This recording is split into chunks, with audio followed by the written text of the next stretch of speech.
Kaya ang panawagan natin para sa transparency, hindi lamang po para sa kasalukuyan, kundi para sa mga susunod na henerasyon ng mga Pilipino.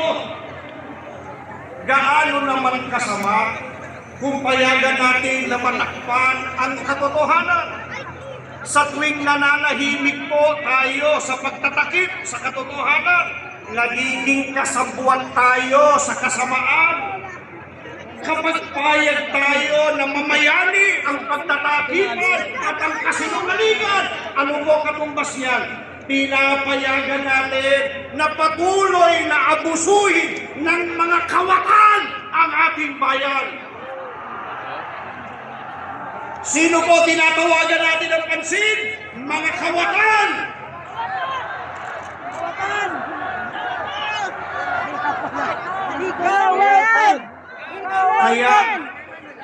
Kaya ngayon, tumitindig po tayo, mga kababayan. Ipinaglalaban natin ang karapatan ng bawat Pilipino na malaman ang totoo. Dahil sa liwanag ng katotohanan, doon lamang muling mabubuo ang tiwala ng mamamayan sa pamahalaan. Kaya, habang isinisigaw natin ang ating mga panawagan, kasabay po nito ang ating mga kahilingan. Nawa, mamulat ang mga puso ng mga nasa pamahalaan. Sana matauhan ang mga nagtatakip ng kasamaan. Sana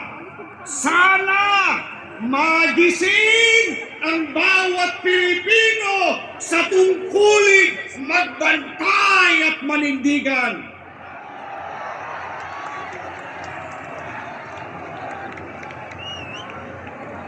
Sapagkat sa panahong ito po ng kawalan ng katiyakan, ang pagiging tapat at totoo ang pinakamataas na anyo ng pagmamahal sa ating bayan.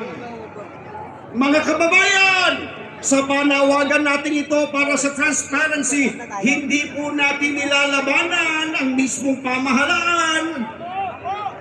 Ang ating nilalabanan ay ang kasinungalingan at kasamaan.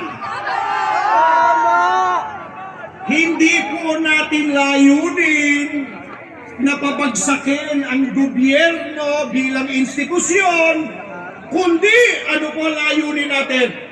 Palakasin ito sa pamamagitan ng katapatan at accountability o pananagutan. Yan po ang diwa ng ating mga isinusulong. Transparency upang makita ng lahat ang katotohanan. Accountability upang mapanagot ang mga nagkasala at maibalik ang ninakaw sa bayan. Justice upang pairali ng batas ng walang kinikilingan. Baka hindi nila tayo narinig. Baka hindi nila narinig yung panawagan natin, transparency, accountability, justice.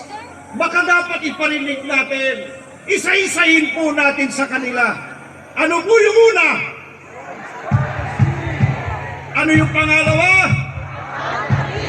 Isigaw natin yung pangatlo. Mga kababayan, ang ating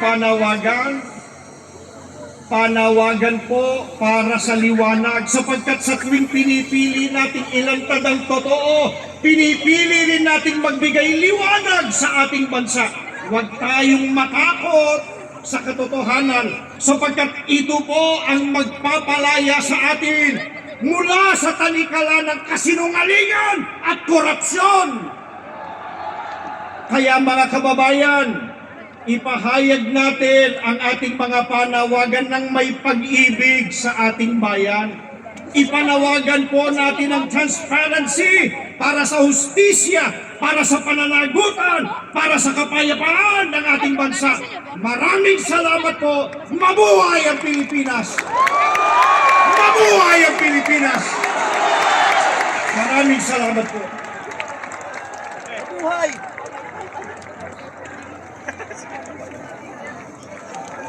Sabi ko, nakalimutan ko. Pre, sabi ko kanina, pag napasali ko